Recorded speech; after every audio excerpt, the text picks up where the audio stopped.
bem, senhoras, muito bem, senhores, muito bom dia para você que nos acompanha, muito bom dia para todo mundo. Vamos lá para mais uma edição do nosso programa, o nosso Hora do Agro. Começa aqui diretamente dos estúdios da Rádio 105 a partir de agora, às 6h02, virando para 3 aqui no nosso relógio do estúdio. Vamos lá, minha gente, no oferecimento Nutripura, Céu Agro, Grupo Botuverá, Fertimig, Atos Sementes, Mega Gráfica. Vamos começando mais uma edição aqui do nosso programa, do nosso Hora do Agro. Estamos ao vivo no rádio, estamos ao vivo também, vocês sabem, né? Lá no Instagram, nos siga aí, @programa Hora do Agro.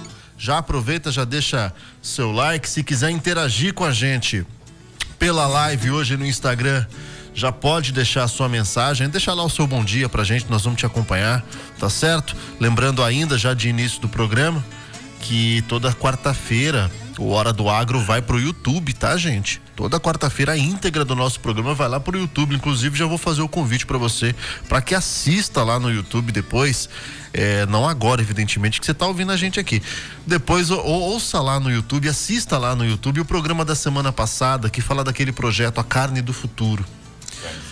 A Carne do Futuro é Animal. Obrigado, doutor Leonardo. Assista esse programa. Olha, é esclarecedor e necessário o bate-papo com o Luciano Rezende, tá? Vocês já viram o vozeirão aqui do meu lado, né? Doutor Leonardo Rezende, bom dia. Bom dia. O vozeirão, metade dele tá por conta da gripe, tá? Não é essa potência toda, não. O Nilton já foi ali para segurar um pouco, disse que quase estoura o microfone, a mesa caindo aqui. Bom dia pra audiência, bom dia Rondonópolis, bom dia Mato Grosso, bom dia Robson, Nilton, Silas. Vamos lá para mais um programa, estamos chegando a quase um ano, né? Quase um ano mais de programa. Mais uma semana, um ano de programa. Um ano de Hora do Agro. Meu muita Deus. Coisa, muita água passou debaixo dessa ponte. Muita coisa. Mas vamos para mais um programa. Vamos lá, hoje o bate-papo muito bacana, muito especial, que bom que deu certo. Doutor Leonardo, faça as honras que... Vou me enrolar muito, não. Vamos direto ao ponto, que tem muita coisa para falar. Hoje, gente, nós temos a honra de receber aqui o professor Flávio Portela. Que honra. Professor Flávio Portela é engenheiro agrônomo lá, formado pela Exalc Piracicaba, mestre em nutrição animal, doutor em ciência animal pela Universidade do Arizona, enfim, professor, cientista, pesquisador e um cara extremamente bacana de se conversar. Eu conheço o professor Flávio por intermédio do Luciano, tive o prazer de conhecê-lo por intermédio do Luciano. E não obstante esse currículo extenso que ele tem, que eu não falei nem 1/10 do currículo dele aqui, nem 1/100, pessoa extremamente simples e acessível. Muito obrigado, professor Flávio Portela, por estar aqui. Seja bem-vindo ao Hora do Agro. Ô Leonardo, eu que agradeço essa oportunidade, um prazer, uma honra muito grande. Bom dia a todos que nos acompanham aqui no programa, né? E vamos para esse bate-papo, vamos conversar um pouco do agro, que é o que a gente vive todo dia, né? Vamos lá. Bom, professor, para quem está nos ouvindo, não está tão familiarizado, falar um pouquinho da Exalc. Eu vim pensando aqui no carro como explicar o que a gente pode dizer que é uma instituição de referência, assim como a gente tem o ITA em uma questão, quando a gente está falando de engenharia aeronáutica, outras escolas, a Exalc ela é a referência quando a gente está falando de agropecuária. Tá certa essa analogia, professor? Não, acho que tá certo, né? A escola é uma escola bastante reconhecida, uma escola que data aí de 1901, né? Secular, que nasceu do ideal de um brasileiro, né? O Luiz Vicente Souza Queiroz, que doou a área e começou a implantar, né? E começou como Colégio Agrícola de Piracicaba. E a Exalc foi um dos pilares da criação da Universidade de São Paulo, da USP, que é a maior universidade do país. Então, ela foi uma das formadoras da USP e tem uma tradição muito grande, forma profissionais desde então aí na área do agro e tem conseguido manter um nível de excelência na formação dos seus profissionais, né? Ela tem abriu além do curso de agronomia, tem outros cursos hoje, como curso de engenharia florestal, curso de economia agrícola, administração, curso de gestão ambiental, curso de ciência de alimentos, se o nome não me falha, né? Então são diversos cursos hoje dentro da escola, além do curso de agronomia, que é o carro-chefe principal, com 200 alunos por ano, 200 vagas por ano no curso de agronomia. E ela manteve a estrutura, vamos lá, inicial dela, antiga dela, do seguinte: a Exalc, no passado, a zootecnia era uma área, um departamento ou da agronomia ou da veterinária. No final dos anos 60 começaram a se criar cursos específicos de zootecnia no Brasil. A Exalc não criou esse curso. Ela manteve a estrutura original dela, onde você tem o departamento de zootecnia lá dentro. E não existe um programa de agronomia único, engessado. Você entra lá e faz aquele programa. Na verdade, ela tem uma estrutura de 3 anos básicos, todo mundo faz o mesmo programa básico, e nos 2 anos seguintes, o aluno monta o currículo dele com disciplinas optativas. Então você vai ter indivíduo na Exalc que viram quase economista, porque ele direciona para a área de economia, de gestão, para as disciplinas optativas do departamento de economia, por exemplo, além dele fazer outros departamentos também. Tem pessoas como eu que direcionaram para diversas disciplinas da área de zootecnia. E eu acho que essa estrutura da Exalc, ela é bastante interessante. Eu não estou falando que é melhor ou não do que uma outra estrutura de outras universidades, não é isso. Mas no que nós estamos vivendo hoje, de um processo cada vez maior dentro do agro, de integração entre agricultura, lavoura e pecuária, que a gente chama, ILP, né? Ou mesmo para quem inclui floresta no meio, ILPF, ela possibilita ao aluno que queira atuar nesse setor produtivo montar um currículo muito interessante, porque ele consegue sair com uma formação muito sólida que um agrônomo tem que ter na área de solos. Se ele souber montar o currículo dele, ele sai muito forte na área de pragas, de plantas, de doenças de plantas, de daninhas. Então você tem insetos, né, as pragas ou outros. Você tem doenças, você tem ervas daninhas. O indivíduo sai bem preparado para isso. Ele faz optativas na área das culturas e aperfeiçoa e sai muito bem para milho, soja, algodão, cana, exemplo, dando exemplo. E pode fazer a parte da zootecnia relacionada à pecuária de corte, manejo de pastagem, conservação de forragem, nutrição, melhoramento, reprodução, nas disciplinas optativas do departamento de zootecnia, e sair muito bem preparado para o que está acontecendo hoje. O Mato Grosso é um exemplo marcante desse processo de um agronegócio onde você tem uma integração cada vez maior entre soja, milho, algodão e boi, né? No processo. Isso é difícil hoje eu ir numa fazenda que está trabalhando de forma intensiva, empresarial hoje no Mato Grosso do Sul, que não haja integração lavoura-pecuária. Cada vez mais a gente vê o pecuarista fazendo agricultura e o agricultor entrando no boi. O agricultor que entra no boi, na maioria das vezes, raramente ele entra porque ele gosta do boi. Ele, se pudesse, ele ia fazer só soja e algodão. Mas ele entra por uma necessidade de sustentabilidade, né? Terreno arenoso,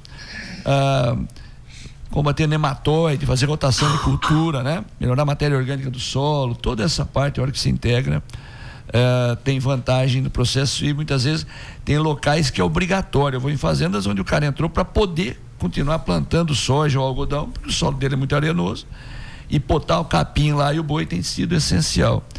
E um impacto também tremendo para a pecuária, para a produção de carne cada vez mais sustentável. Eu tenho dúvida em afirmar que o Brasil, nessa questão de integração lavoura-pecuária, dá show no mundo para qualquer um. Nunca vi nada parecido com o que a gente faz aqui e vem fazendo cada vez mais, né? O senhor falou tudo isso, acho que é muito interessante. A gente falava do respeito que os profissionais formados na Exalc têm, que tem um status. A gente vê isso aqui, eu conheço alguns. E a carreira do senhor hoje é o responsável pelo departamento de zootecnia da Exalc, né? Se eu não tiver...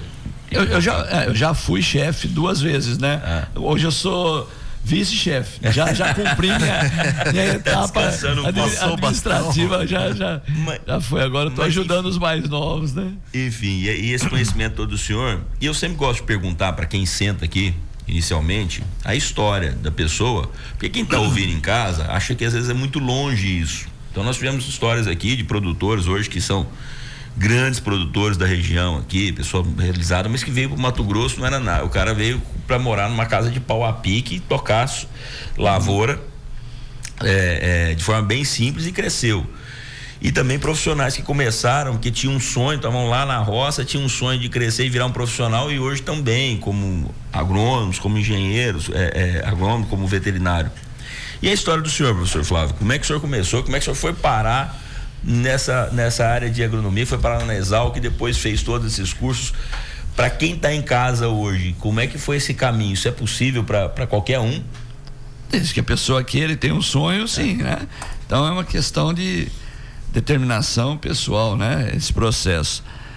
No meu caso, como é que eu me envolvi com o agro? É uma coisa que vem lá da minha infância, né? Eu tenho tios, né? Bom, na idade que eu tô ficando cada vez mais tinha, né? Os tios vão passando e a gente que vai ficando. Mas que eram produtores de leite, né?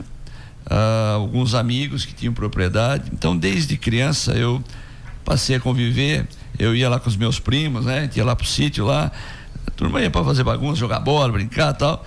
Eu começava jogando bola, mas depois eu parava e ia lá no curral ali com o funcionário, mexendo com leite, tentando tirar leite, me envolvendo cada vez mais com isso. Eu fui me aproximando e conhecendo o setor. Meu pai tinha por costume, chegava no final de semana, um dos passeios, né, cidade do interior, pequena, era acordar cedo para ir nessas propriedades dos parentes para tomar leite e tirar na hora. Então eu sempre fui um bezerro bem bom, né, no negócio, né? Então eu já levantava cedo e gostava disso, de ir lá para tomar leite. Um dos meus primos, sobrinho do meu pai, ele é um pesquisador do Instituto de Zootecnia lá em Piracicaba, e ele era o gerente de uma fazenda do IZ de ovinos e caprinos na região de Itapetininga, uma cidade próxima de Tatuí, que é a minha cidade, onde eu cresci, né? Minha família reside.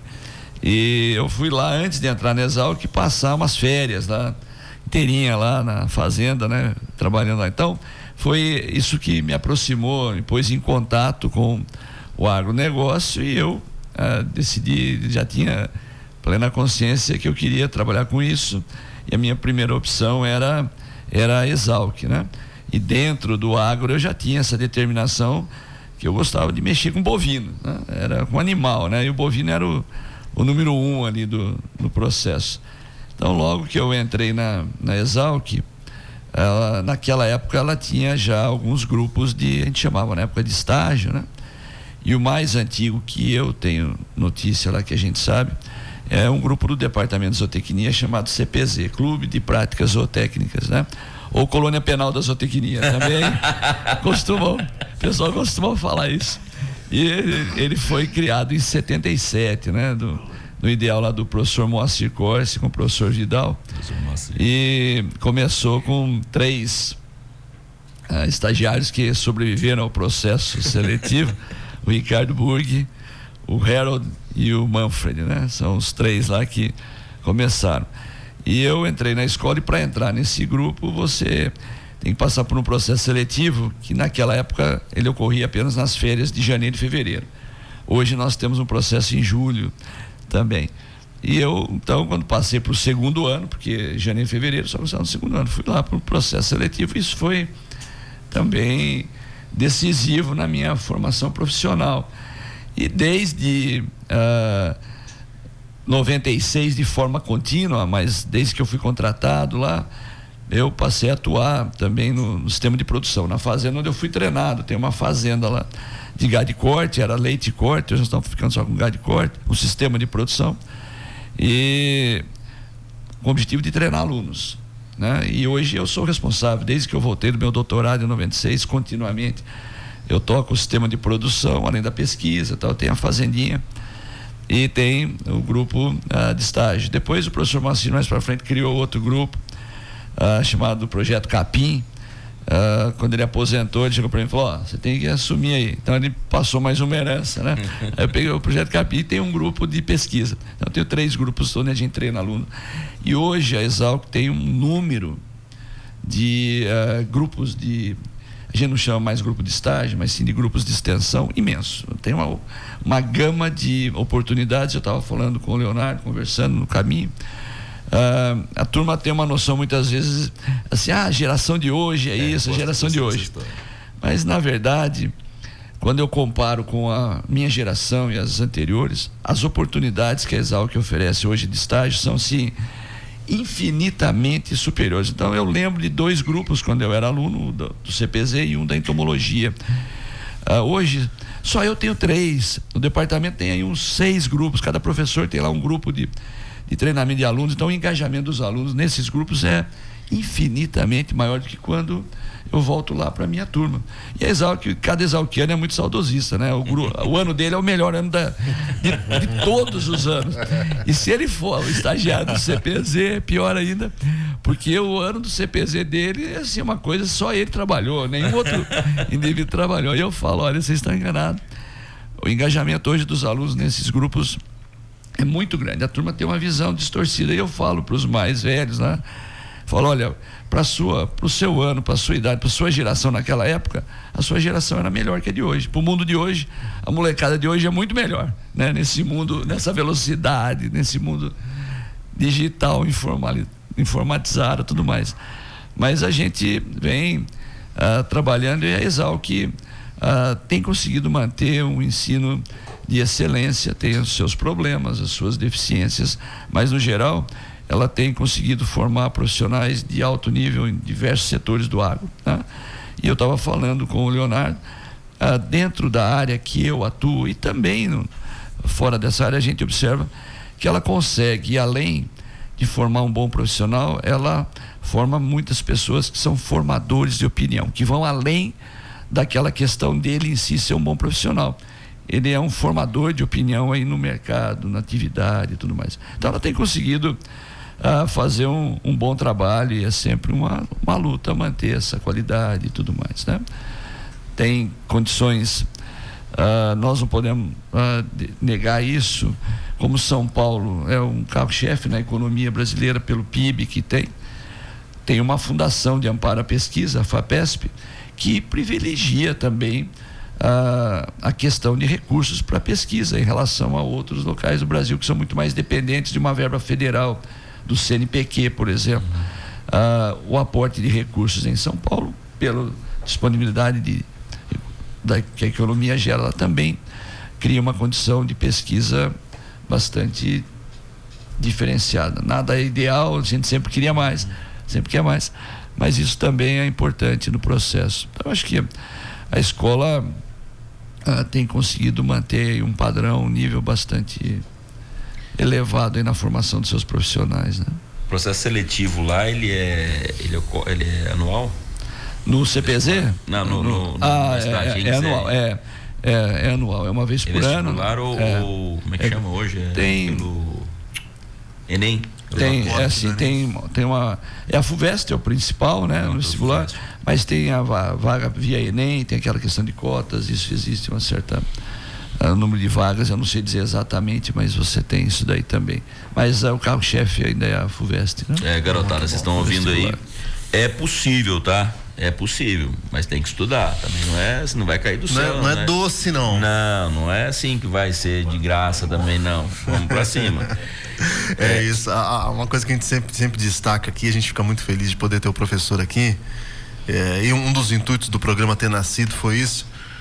Para a gente trazer muito do que a gente chama da literatura do agro, quem fez, quem faz, quem contribuiu com aquilo que a gente tem hoje em termos de conhecimento científico, pesquisa.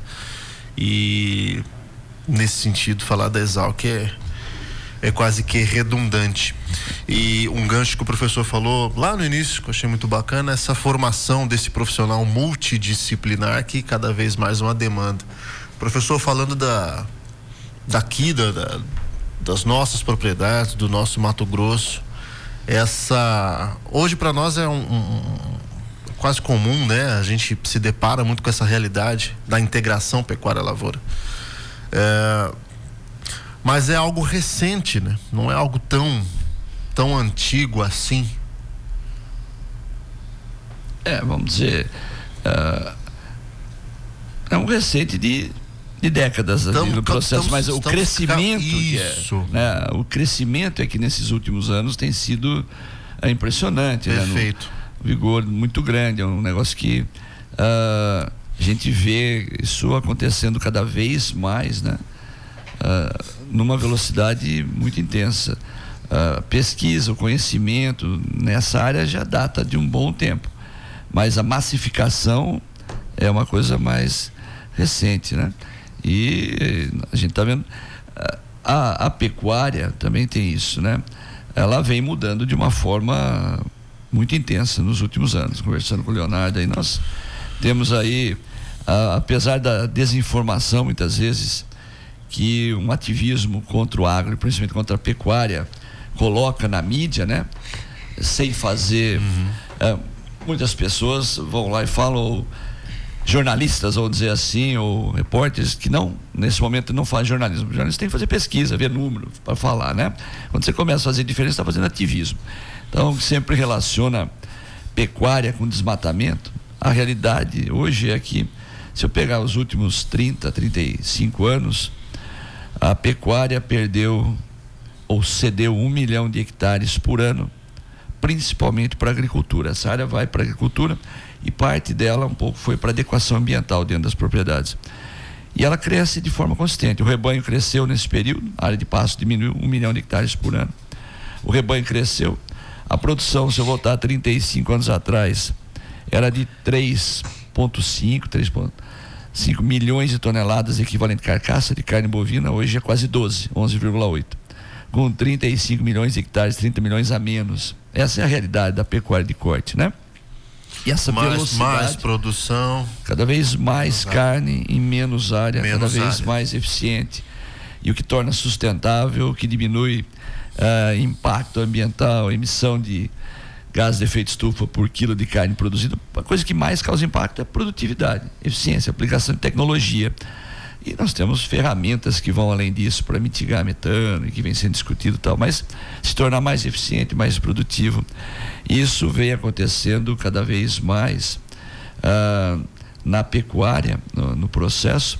É lógico que ela tem o seu tempo, um ciclo mais longo que da agricultura, porque você não pega você tem que fazer um bezerro de gestação de 9 meses, aí você vai pegar esse bezerro no sistema intensivo, você vai colocá-lo lá para virar carne, né? No final, na melhor das hipóteses, em 14 meses, mas num ciclo de 2 anos intensivo. Hoje a gente põe um boi lá no processo. Antigamente era 5 anos, nós diminuímos para 4, diminuímos para 3. Hoje as boas fazendas entregam esse boi com 2 anos de idade, né?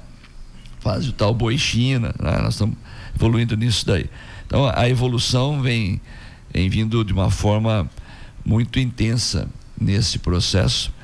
E a integração tem trazido benefício muito grande para ambas as partes. Para a pecuária, tem um impacto muito positivo, e para a própria agricultura, que necessita dessa rotação de cultura, botar matéria orgânica no solo, descompactar, tudo isso você consegue fazer isso nesse processo integrado que a gente está vivendo. E cabe à universidade, às instituições específicas de pesquisa, que não tem ensino, mas pesquisa, cada vez mais gerar informação dentro desse processo, e a gente tem visto isso cada vez mais. Hoje, quando eu me formei, se eu quisesse olhar alguma coisa sobre confinamento de boi, eu tinha que pegar literatura internacional. Se eu quisesse saber sobre suplementação de animal em pasto, não tinha nada. Não tinha referência local. Eu tinha que pegar e estudar trabalho australiano, americano, né? Hoje nós construímos um conhecimento tanto do ponto de vista agrícola, de grãos e culturas, tal, quanto de pecuária tropical. O Brasil desenvolveu uma tecnologia de produção no ambiente tropical e tem pesquisa embasada em ciência. O crescimento do agronegócio brasileiro, ele vem em primeiro lugar embasado em ciência, em pesquisa. Você tem isso. E, obviamente, na aplicação dessa pesquisa através do trabalho árduo, dedicado dos produtores, né? Amparado pelos técnicos, né? Então esse é o sucesso desse agronegócio tropical brasileiro, porque ninguém no mundo tem esse know-how para produção em ambiente tropical como o Brasil tem. E mudou, porque até então, quando eu me formei, o Brasil ainda era dependente de importação de alimentos para alimentar a população aqui dentro, e a comida era produzida no ambiente temperado, no hemisfério norte, né? Europa, América do Norte. Mas o Brasil importava. Hoje o país, porque precisava, no caso. Hoje o país é um dos maiores exportadores do mundo, dos maiores produtores, e é lógico que a gente incomoda, né? Você tem uma ex-colônia virando... Porque no agro nós somos potência, no agro nós somos o primeiro mundo, né? No agro o Brasil existem dois Brasis, né? O Brasil do agro e o... Que carrega a balança comercial. Que carrega a balança comercial. Fica no azul por causa do agro, no processo. E o Brasil de todos os outros setores. E esse país é um país que nesse setor, ele é um país de igual para igual, ou melhor, superior, mais eficiente, mais sustentável do que um produtor da Europa, do que um produtor da Ásia, do que um produtor da América do Norte, em vários setores, né? Os Estados Unidos são uma potência no processo, com tecnologia e tal, mas a capacidade que nós temos aqui, eu fiquei agora, quando começou a indústria do etanol de milho no Brasil, eu comecei a fazer pesquisa sobre os coprodutos, e eu falei, tá na hora de eu voltar. Eu tinha ficado nos Estados Unidos fazendo doutorado nos anos 90, na hora de eu voltar para um pós-doutorado, e fui para o Nebraska, que é uma referência muito etanol de milho, e quem mais faz pesquisa sobre esses coprodutos para bovino, principalmente bovino de corte. Eu fiquei 1 ano e meio lá. Você vai no Nebraska, tá lá no coração dos Estados Unidos, o cara tem um pivô central, né? Você vai olhar lá no Google Earth, lá, você vai ver um pivô do lado do outro. Mas o cara, ou ele planta milho, ou ele planta soja. Ele planta e na hora de colher já está começando a cair neve, né? Não vai plantar soja, depois milho, ainda pôr capim e pôr boi no negócio. Não tem. Tem 3 safras. Não tem isso daí. Nós fazemos aqui, você vê aqui cada vez mais no Mato Grosso do Sul. Onde você tiver, você planta soja, você planta milho, ainda põe capim no milho, ainda tem boi pastejando. Ou você planta soja e faz capim e põe boi. Então, o potencial, né? Nós fazemos 2 safras e meia. Quando tem pivô, o cara faz 3 safras, ainda faz milho, só ainda planta feijão. É um negócio, é uma coisa, o potencial no ambiente tropical é muito grande, e o Brasil aprendeu, pesquisou, desenvolveu. Os agricultores trabalham duro, aplicam essa tecnologia, e é uma coisa impressionante quando você vê o potencial do país. Muito bem, vamos fazer uma pausa. Cara, o conhecimento é um negócio, né? A gente volta já. Você se lembra o que estava fazendo 20 anos atrás? Teve algo que você plantou e hoje colhe os frutos de tanto esforço e trabalho? Em 2003, nós plantamos as sementes da Fertimig Fertilizantes, e depois de algumas colheitas boas, vendavais, dias chuvosos e ensolarados regados de muito trabalho e dedicação, crescemos fortes, sólidos, com uma adubação adequada e nutritiva para superar qualquer tempo ruim. Temos orgulho e gratidão de ter você como parceiro e de ajudar a promover a fertilização da produção de alimentos do mundo. Grupo Fertimig. Forte, como sua lavoura deve ser. A Nutripura está tornando a pecuária do futuro uma realidade no Brasil. Hoje, trabalhamos lado a lado com as fazendas mais produtivas, lucrativas e sustentáveis do país, provendo consultoria, produtos e serviços inovadores. A importância da Nutripura, que a gente vem acompanhando já ao longo dos anos, né, mais de 2 décadas de trabalho da Nutripura, nós observamos o cuidado que eles têm ao divulgar os seus trabalhos, os seus ensaios, os seus estudos, os seus produtos para os clientes, né, para os pecuaristas de todo o Brasil. E isso é muito importante quando você atesta, quando você aprova os trabalhos dentro de casa para você levar para os produtores. Guilherme Tonhar, diretor comercial na Estância Bahia Leilões, parceiro da Nutripura. Juntos, vamos mais longe. Muito bem, minha gente. Vamos lá, vamos voltando com o nosso programa. Não vou me alongar muito, não, porque a gente... Tão gostoso o bate-papo. Durante o intervalo ainda, o professor ainda conversando mais com a gente. Hoje a gente está aqui com o professor Flávio Portela, especialista em nutrição animal pela Exalc. Contou um pouco da história da instituição, falou um pouco sobre a importância cada vez mais de profissionais atentos a essa integração multidisciplinares, a importância da literatura do agro, da contribuição que Exalc e outras instituições têm para elevar e transformar o patamar brasileiro quando a gente está falando de aumento da capacidade produtiva em equilíbrio com a sustentabilidade, enfim, uma série de pontos, de ganchos que dá para a gente puxar agora para este nosso, para a segunda etapa do nosso programa. E o professor encerrou a primeira parte num ponto muito bacana, que foi dessa experiência fora do Brasil, e a diferença da realidade produtiva lá e cá. Aqui nós temos 2 safras e meia, quando não 3, quando nos Estados Unidos isso é uma realidade impensável por fatores climáticos, dentre outros. Quer dizer, o poderio financeiro, tecnológico, às vezes não é tudo, né? Às vezes você depende também de uma bênção do homem lá de cima, que é coisa que nós aqui temos. Professor, falando dessa bagagem internacional, queria que o senhor contasse um pouquinho pra gente dessa sua experiência. Fiquei curioso. Estados Unidos e outros países do mundo, China também, por favor. Bom, essa é uma história que, na verdade, começa lá na história do Departamento de Zootecnia, onde eu trabalho, na Exalc, né? Nos anos 60, quando a gente tinha muito pouca internacionalização, assim que a gente chama isso lá, ou seja, professores com treinamento, experiência no exterior, o então chefe do departamento, professor Aristeu Mendes Peixoto, foi um visionário na formação do Departamento de Zootecnia, ele foi diretor da Exalc. Ele se engajou para que o departamento se internacionalizasse. E desde então, foi na época dos anos 60, foram firmados convênios com universidades americanas, Universidade de Ohio, nos Estados Unidos principalmente, e o departamento passou a enviar jovens professores, ou até mesmo potenciais professores para o futuro, para um treinamento de mestrado, inicialmente, e aqueles que fizeram doutorado no exterior, para voltarem e aí criarem um programa de pós-graduação ali no departamento. E isso virou uma norma lá dentro. E eu, quando fui contratado pelo departamento, ainda na minha época, não fui nem por concurso, fui convidado para ser professor, mas na conversa com o então chefe do departamento da época, o professor Abel, a primeira pergunta dele para mim foi: você tem alguma limitação para ir para o exterior, fazer o seu doutorado? Eu estava concluindo o mestrado. Falei, não. Ele falou: porque você falar que tem limitação, a nossa conversa acaba aqui, você não é de interesse para nós. Bem claro desse jeito.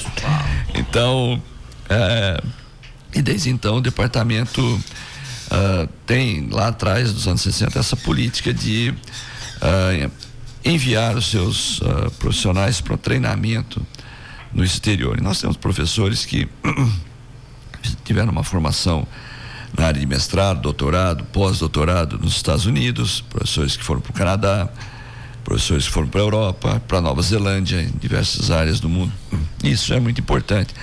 Tem sido decisivo aí para o sucesso. É evidente que hoje a troca de informação muito mais rápida, mais tranquila. A gente eles vêm para cá, a gente recebe professores. Quer dizer, antes os professores daqui iam para lá para aprender, hoje os de lá vêm para cá. Também tem isso também, né? Quando eu fui para lá a primeira vez para o doutorado, isso foi em dezembro de 91, dezembro. Voltei em maio de 96, junho de 96. Fiquei 4 anos e meio lá no doutorado. Quando eu fui para lá, você falar em Brasil, lá nos Estados Unidos, sabe, o americano já não é muito de conhecer fora do universo dele dos Estados Unidos, né?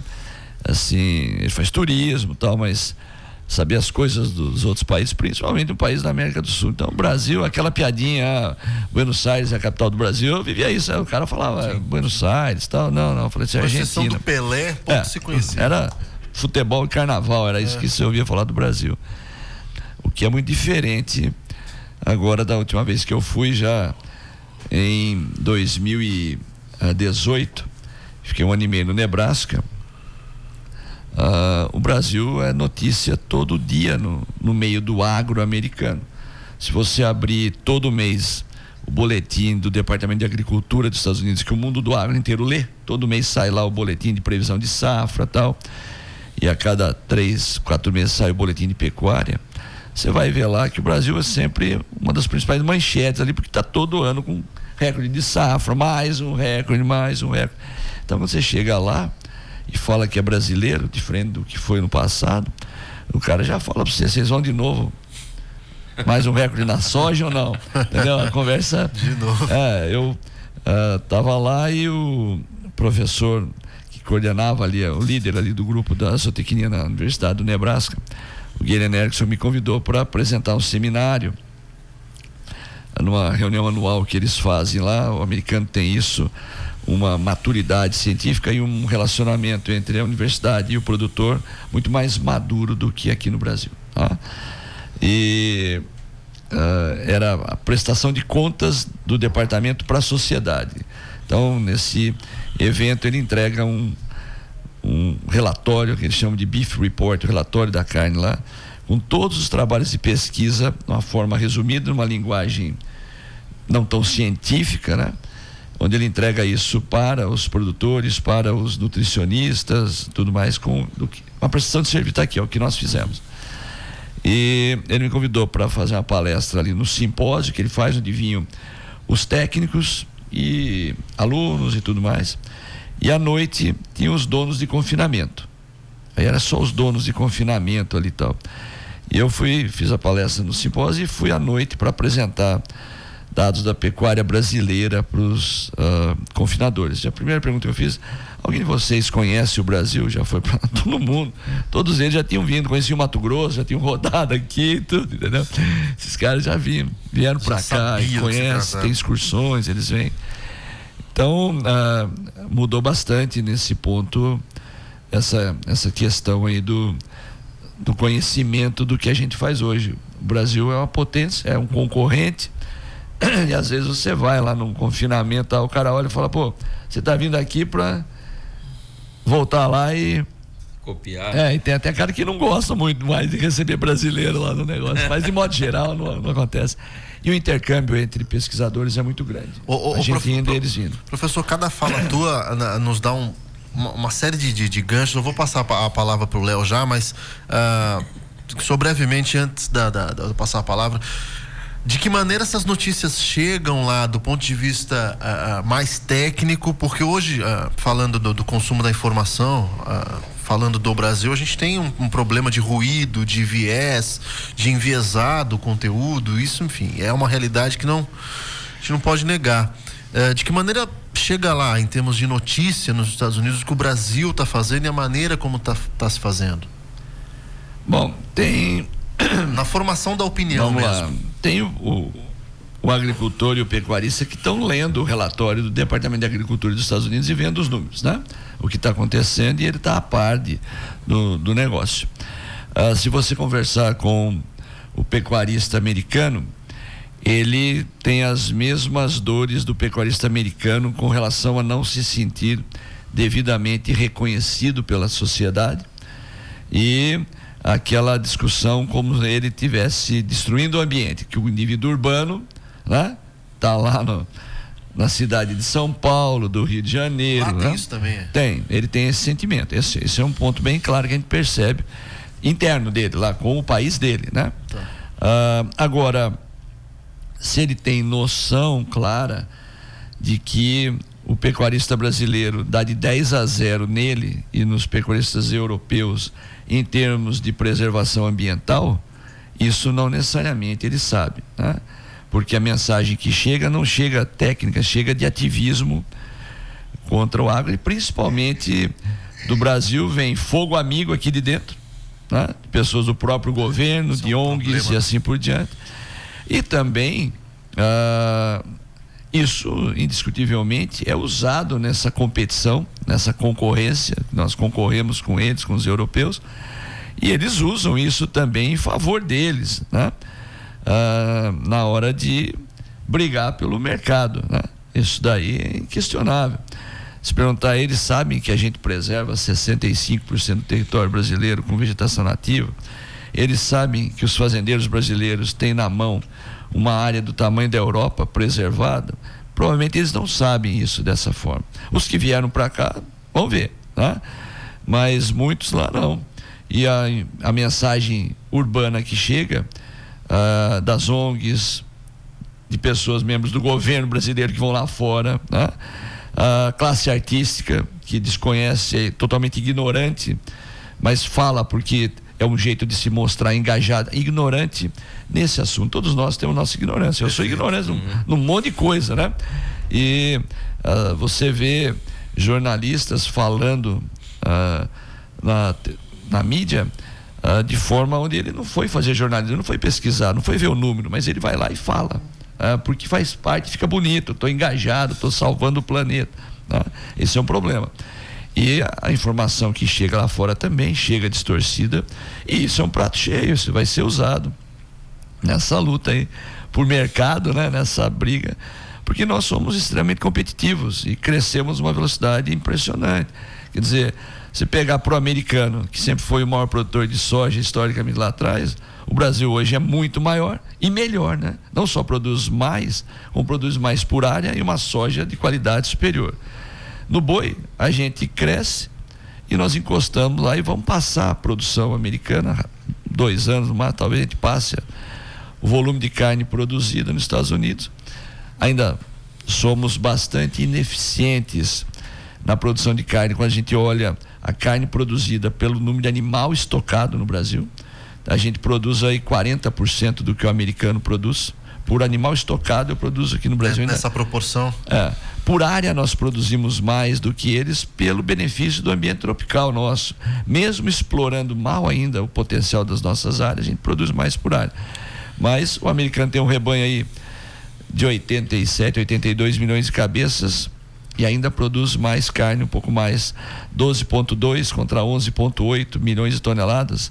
E o Brasil tem um rebanho de 200 milhões de cabeças, é o dobro, e produz um pouquinho menos de carne do que o americano. Mais barato, muito mais competitivo, 40%, metade do preço americano, 40% do preço americano, custo de produção no Brasil, muito competitivo no processo, mas ainda tem essa desinformação e ela é usada.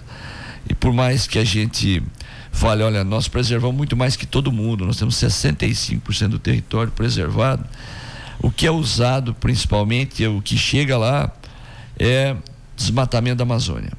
Esse é o ponto que é usado, né? Então o Greenpeace vem lá, põe a Gisele Bündchen no avião, roda, mostra uma área desmatada e ela chora e vai falar, está acabando a Amazônia, tem 85 preservado. Mas eu não estou falando que o desmatamento não é o problema, tem que ser combatido, isso é usado contra a gente. Nós não precisamos desmatar mais nada com o que tem de área aberta. Nós temos 160 milhões de hectares de pasto. A agricultura vai continuar crescendo, principalmente em cima dessa área, continuar pegando 1 milhão, 1,5 milhão de hectares. É isso que tem acontecido. A área de pasto vai diminuir, nós vamos perder, 30, 40 milhões de hectares ainda, e vamos produzir mais carne. E quanto mais a agricultura pega, melhor a gente fica. Quanto mais ela pega, melhor a pecuária de corte brasileiro fica. A gente vende mal isso daí. A gente não consegue se comunicar, nem o pesquisador, nem o pecuarista, com a sociedade que é cada vez mais urbana. O mundo mudou hoje, ela é urbana e cada vez menos indivíduo no campo. A comunicação é ruim, ela é distorcida por fake news, por ativistas, né? No processo. Você tem jornalista que vai 3 dias no Pará e se sente especialista, jornalista de economia, vai 3 dias no Pará, a história inteira do Pará. E vem ali para falar, porque dá ibope falar de meio ambiente, sustentabilidade. Mas ela não faz jornalismo, ela vai lá, olha, ela até observa certo, desmataram e tem boi, quem fez foi a pecuária. Não, desmatamento é imobiliário, é madeira, e depois que você desmatou, a terra valoriza, o que você vai fazer? Ela vai fazer soja tecnificada numa área irregular? Não, joga capim e põe boi. Mas isso não é a pecuária que produz 70% da carne brasileira, é uma pecuária que vai se concentrando, tem 30% das fazendas que produzem 70% da carne. Essa é que move essa modernização da pecuária, essa intensificação. Ela cresce cada vez mais em termos de produção e tem uma concentração, muita gente vai cair fora. Esses 70% que estão produzindo só 30%, que não aplicam tecnologia, vão cair fora. Esse é um problema, porque nesse universo tem muito cara pequeno E qual o impacto social disso? É uma coisa que não vem sendo discutida. Acontece no leite, acontece no corte. Essa tendência de concentração não é só na indústria, né? Não é só uma empresa comprando a outra e ficando conglomerado grande. Isso acontece também no agronegócio. E o impacto social disso é uma coisa pouco discutida. Mas muita gente vai cair fora da atividade por não se adequar às novas exigências de produtividade, de qualidade do produto, de sustentabilidade e tudo mais. Me veio uma pergunta aqui, professor Flávio, quando se fala dessa concentração cada vez maior, seja na indústria, como o senhor falou, na agricultura, na pecuária, e aí vem um questionamento. Essa concentração, ela vai se dar por conta de capital, das pessoas terem dinheiro, colocar dinheiro, e aí eu acho que vem a questão das pesquisas. A gente está falando mais de conscientização e uso de tecnologia na melhoria do plantel, tecnologia de manejo de pastagem, tecnologia no trato do animal. Qual que é o grande diferencial hoje para quem está crescendo? É o cara que vem de investidor e toca dinheiro de qualquer jeito, ou é a turma que está de olho nesse crescimento tecnológico, na pesquisa e melhorando cada vez mais com consciência, principalmente, que é o que eu tô lembrando que o Luciano falou da semana passada, da questão da carne do futuro e animal, mas com o uso de tecnologia, conscientização e cuidado com a natureza também. Bom, vamos lá.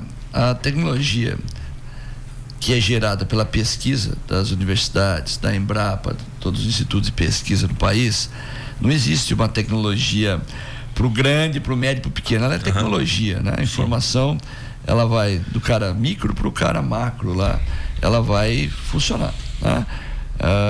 Não se gera uma tecnologia, isso aqui é só pro cara grande e tudo mais, não. Mas é lógico que o indivíduo menor, ele tem mais dificuldade de levantar capital para investimento e tudo mais. Esse é um fato que acontece muitas vezes. A gente vê indivíduos gigantes, fundos de pensão entrando no negócio e muitas vezes se dando mal. Você vê isso, não é porque tem necessariamente capital e recurso que vai ter sucesso, né?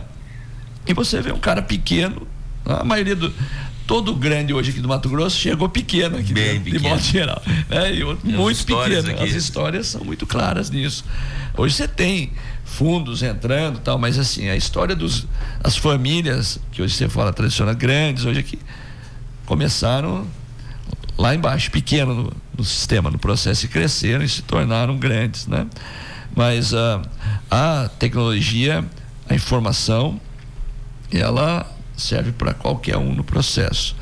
O Brasil tem falhas grandes na área de extensão, de levar a informação para o campo. Esse de modo geral, muitas das instituições públicas de fomento estão sucateadas. Nós crescemos muito em pesquisa, evoluímos, investimento em pesquisa. O agro é um dos setores que mais se direciona dinheiro para pesquisa no agro. Ele consome uma porção grande do que é investido em pesquisa no Brasil, mas nós não fizemos um trabalho em nível estadual, em nível federal, compatível de fomento, de órgãos de fomento e difusão de tecnologia. Muitos desses órgãos estão sucateados, né? Essa integração que o senhor mencionou agora há pouco, que acontece lá fora, por exemplo, das universidades trazer os produtores para dentro, isso não acontece aqui? Muito pouco. É uma maturidade, tanto do ponto de vista científico quanto de relacionamento, e é cultural do próprio americano isso. Por exemplo, a história da Exalc, ela é rara, porque como é que surgiu a Exalc? Surgiu de um ato de filantropia do Luiz Vicente Souza Queiroz, né? Cara idealista, que achava que estudou na Europa e falou, nós temos que ter, eu quero criar uma escola de ensino na área de agropecuária. E ele doou a fazenda, né? São João da Montanha, onde começou a Exalc. Depois que ela foi encampada pelo governo do estado de São Paulo, foram sendo feitas desapropriações e ampliação daquela área.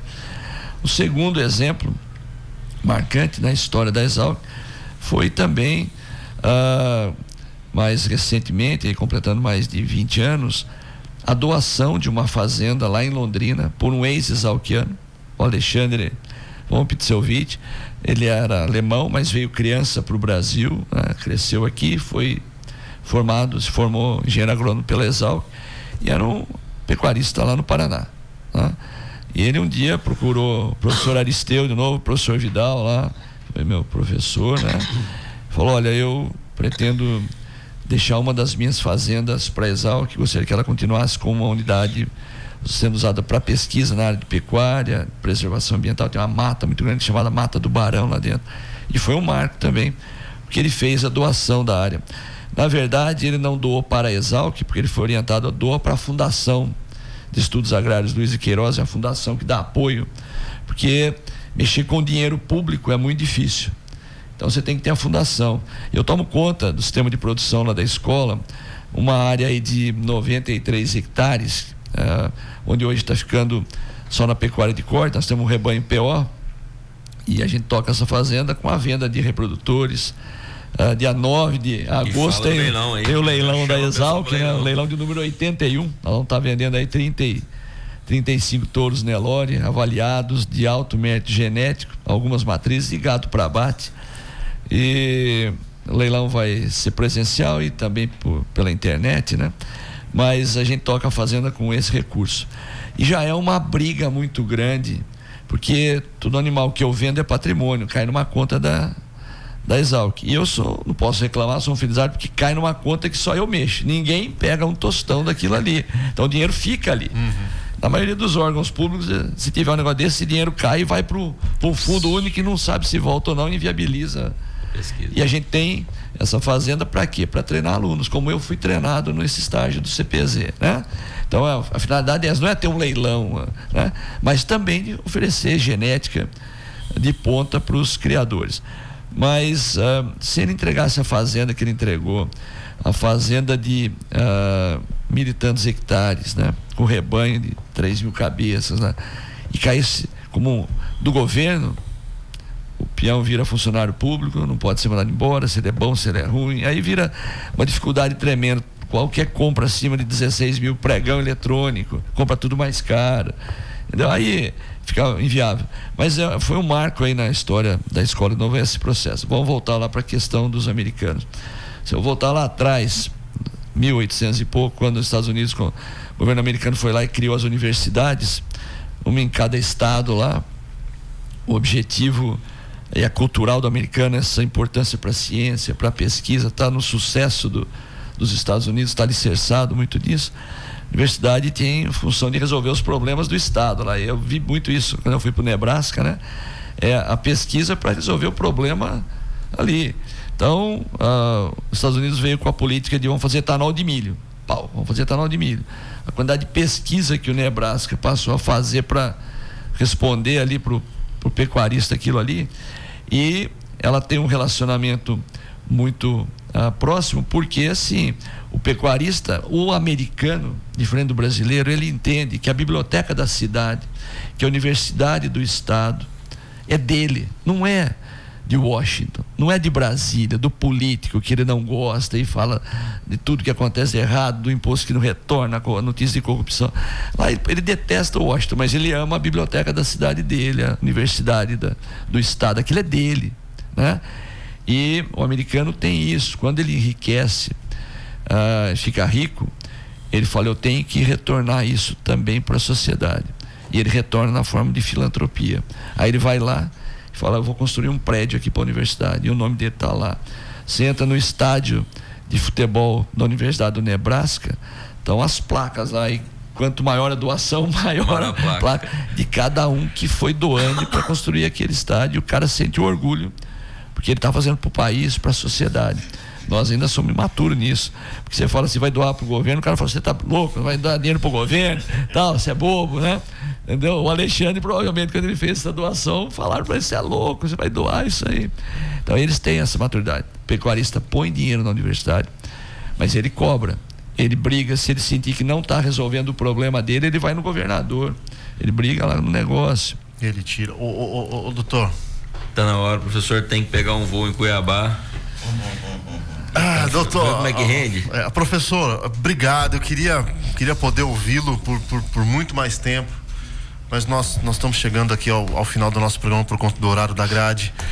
Só agradecer, Léo. Agradecer, professor, vamos de novo. Que dia que é o leilão? Dia 9 de agosto, na cooperativa dos plantadores de cana, na área de grãos da Coplacana, em Piracicaba. Tem presencial e com transmissão pela internet. Eu agora não vou saber falar aqui.